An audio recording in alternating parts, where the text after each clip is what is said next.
Tem uma pergunta que eu queria saber e o Dória também queria saber, porque ele na verdade que sugeriu, né? Por quê? Mas eu também queria saber isso. Por que que não tem um trem que vai de São Paulo pro Rio, meu? Por que que não tem essa porra? É tipo... Mano, é um trem, é fácil. A gente já inventou isso faz muito tempo, tá ligado? É fácil, mas é caro pra caramba. Mas ia ser muito bom, não ia ser muito bom? Aí, ó. O que acontece, né? A grande questão é a viabilidade financeira mesmo. Então, lá atrás, né, se ventilou muito a ideia de vamos fazer o trem-bala Rio-São Paulo. E o que não fez esse projeto prosperar? Uma incerteza muito grande do ponto de vista de engenharia, então tem uma questão topográfica para você vencer. O trem ele precisa se acomodar, né, a determinados raios de curvatura, volume, inclinações de rampa, enfim.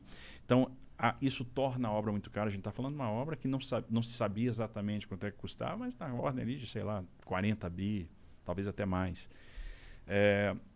Para isso funcionar, você precisa ter headways muito baixos, ou seja, a distância entre três muito pequena, e trabalhar sempre com ocupação máxima e com valores de tarifa altos. E aí você percebe o seguinte: hoje, a grande limitação para a gente ter trem de passageiro no Brasil é que a gente ainda não percebeu que não é tarifa que remunera o serviço que vai botar um projeto desse de pé. Por exemplo, a gente está fazendo muita concessão ferroviária, retomamos o transporte ferroviário no Brasil. Pô, legal.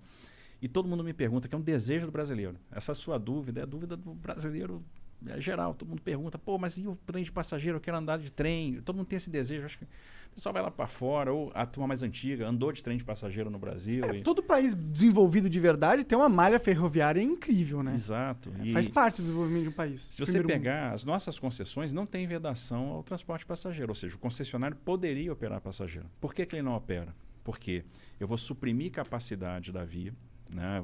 Vou subtrair alguns pares de trem-dia daquela via, e é uma operação que não vai gerar receita, né? Porque é muito melhor estar operando carga, dá muito mais dinheiro, né? Torna o negócio muito mais atrativo. Sempre quem governa a operação é a operação de passageiro, por causa da questão de segurança, etc. Existe um trem de carga que vai de São Paulo para o Rio? Existe. Ah, existe? Existe. Existe a linha da MRS que faz Rio de Janeiro-São Paulo. Entendi. Então, o que a gente precisa para dar esse passo na direção do trem de passageiros? Perceber que as operações, e uma coisa que o americano percebeu no século XIX, que as operações de passageiro vão ficar de pé a partir do momento que a gente aprender a explorar as receitas acessórias, que a gente conjugar operações de real estate, operações imobiliárias com a exploração da linha. Entendi. E esse passo pode ser dado a partir do momento que a gente aprovar ou mudar o nosso marco legal e trazer as autorizações para o nosso transporte ferroviário. O que é isso? Hoje, fazer ferrovia no Brasil é uma exclusividade do Estado, o que não faz o menor sentido, cá para nós. A gente já venceu essa barreira nos portos. Hoje, se um empreendedor quer tomar um risco de engenharia, quer fazer um terminal privado, ele vai lá, pede para fazer um investimento, ele demonstra que tem posse da área, que tem fruição da área, que tem condição de licenciar e financiar aquele investimento, ele vai lá e faz, toma o risco. A gente deu essa virada de chave em 93, com a nova lei dos portos, e em 2003 nós demos outra virada de chave importante, que foi, olha, o porto privado vai poder também operar carga de terceiro e não só carga própria. Foi um boom. O que acontece? Hoje, 2/3 da carga movimentada nos portos brasileiros é movimentada em terminais privados. Os terminais privados superaram muito os portos públicos. Que legal, isso é da hora. Então, isso é muito bacana. E aí, a mesma coisa, esse mesmo passo a gente tem que dar no transporte ferroviário. Por exemplo, se o cara quer tomar risco de engenharia e ele tem um plano de negócio, às vezes, bilionário, por que ele não pode fazer a ferrovia dele? Vou dar um exemplo. Nós temos papeleiras, indústrias de celulose no Mato Grosso do Sul, com investimentos de 15 bi, 10 bi. Por que o cara não pode usar 2,5 bi e recuperar a Malha Oeste e fazer o transporte dele de ferrovia para o Porto de Santos? Que a logística de celulose do Mato Grosso do Sul para Santos é de caminhão. Ou por que ele não pode fazer um ramal de Aparecida do Taboado, onde ela vai se conectar com a Malha Paulista até Três Lagoas? Isso assim, a gente está falando de um ramal de 1 bilhão e pouco. É porque ele não pode fazer, porque é exclusividade do Estado. É o marco legal que define isso. É o marco legal. Então a gente precisa romper isso. Existe alguma movimentação para mudar o marco legal? A gente está trabalhando para mudar esse marco legal. Como que é para trabalhar para mudar o marco legal? Como que a gente muda essa porra? A gente tenta... Nós encaminhamos, né, e patrocinamos um projeto de lei no Congresso. Que ele ainda não andou, não está andando. Se ele não andar, a gente tem a opção também de uma medida provisória, que talvez seja uma questão de urgência agora, a gente promover investimento. Eu acho que uma das soluções para a pandemia é a gente jogar investimento, porque o nosso desafio a partir de agora vai ser gerar emprego. Com certeza. Então, quanto mais investimento, mais emprego, e é uma forma de a gente dar esse passo. No século XIX, de 1854 a 1913, nós tivemos um boom ferroviário no Brasil, com ferrovias autorizadas, todas privadas.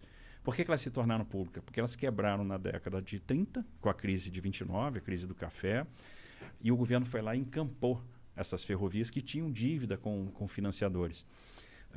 Nos Estados Unidos, até hoje, as ferrovias são privadas. Então, as ferrovias são autorizadas. Por isso, lá eu tenho 7 grandes operadores ferroviários e eu tenho 600 operadores de short lines. Eles têm 270 mil quilômetros de ferrovia, contra 28 mil quilômetros que nós temos aqui. E estamos fazendo bastante. Assim, a gente já contratou 30 bi de investimento privado em ferrovia. A gente deve chegar até o final do ano que vem com 60 bi. É um impulso ferroviário sem precedente. A gente está plantando as sementinhas que vão fazer com que o transporte ferroviário chegue lá em 2035 com 35%, 36% de participação na matriz de transporte. Então a gente sai dos 20% de hoje para 35%, 36%. A gente vai chegar perto do que um país desenvolvido tem, que é em torno de 40%. Entendi, isso em 10 anos. Em 15 anos. Em 15 anos. Porque deve ser difícil e demorado pra caralho fazer trilho de trem em tudo que é canto. Mas se a gente for olhar, é um transporte muito seguro, até pras empresas. Em termos de passageiro é legal, mas as empresas sim, porque não tem como roubar um trem. Quer dizer, até tem, mas é muito mais difícil, né? Você roubar uma carga na rodovia. Exatamente. Assim, o transporte ferroviário, ele traz a regularidade do serviço. O cara sabe que às vezes vai ter uma velocidade de deslocamento menor, mas vai transportar um grande volume, né? Então, um trem carregado, um trem desse de 120 vagões, ele vai tirar 240 bitrens da rodovia, 300 bitrens da rodovia. Então, é muito mais carga, é muito mais barato e, no final das contas, tem uma regularidade, né? Muito mais seguro. Você sabe que vai sair naquela hora programada, vai chegar naquela hora programada. Não tem perrengue, né? Tantos, não tem perrengue. Então, assim, isso é muito atraente, né? Pro transportador, pro dono da carga, para trade, é muito bacana. Sim. O Biden lá nos Estados Unidos, eu sei que ele está com um projeto de investimento na infraestrutura de, sei lá, 12 trilhões de dólares, um negócio assim. Não é da infraestrutura só, tem vários pacotes. Acho que a infraestrutura são 2 trilhões de dólares, né? Muita grana, tá ligado?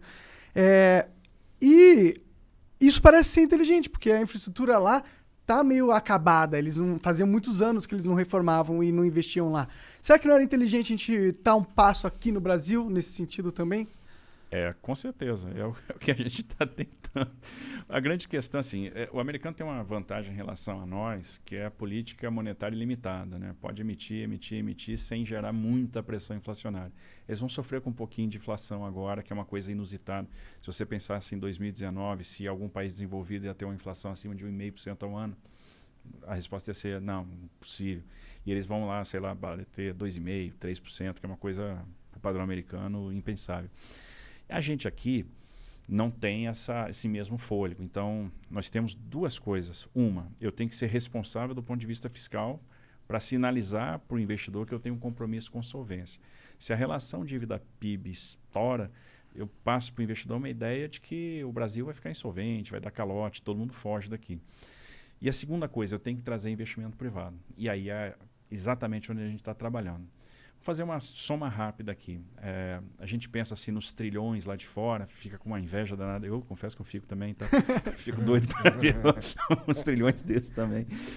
Mas vamos lá. A gente fez até agora 71 leilões de ativos de infraestrutura, né? Transferimos 71 ativos para iniciativa privada. Assinamos 96 contratos de adesão para terminais privados. Então, os leilões que nós fizemos, em torno de 75 bi de investimento contratado. Mais os arrendamentos portuários e os contratos de adesão, uns 12 bi de investimentos em portos.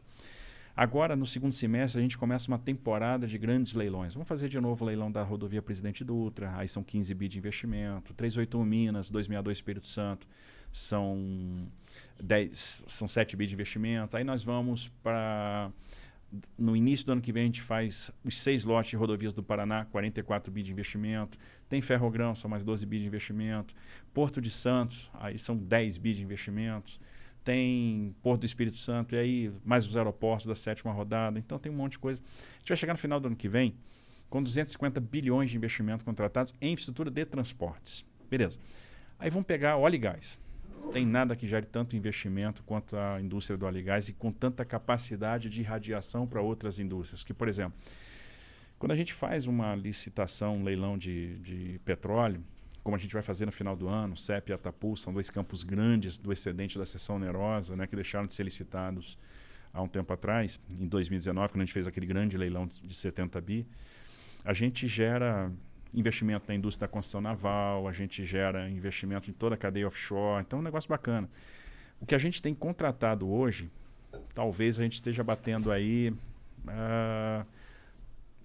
quase beirando, tocando os 500 bilhões de reais de investimento. Pô, é um número expressivo. Expressivo. Aí vem saneamento básico. Aprovamos o marco legal do saneamento.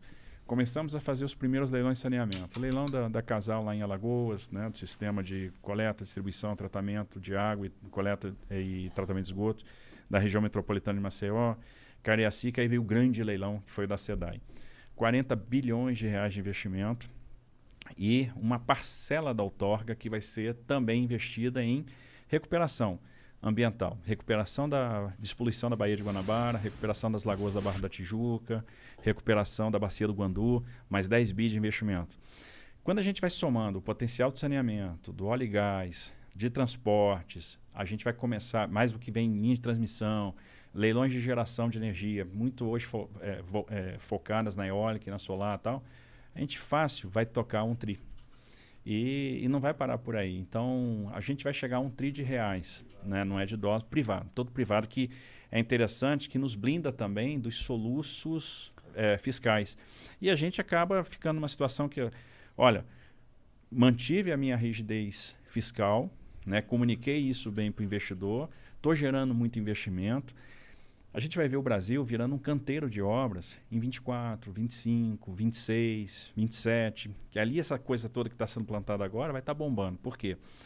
A gente faz um leilão, vai lá na bolsa, bate o martelo e tal, beleza. Quebra o martelo. Quebra o martelo. Só quando tá com raiva, mas às vezes é comum estar com raiva, né? Não deve ser uma vida fácil, né? Não, eu tava brincando aqui com o Igor, dizendo o seguinte, jogar Pitfall.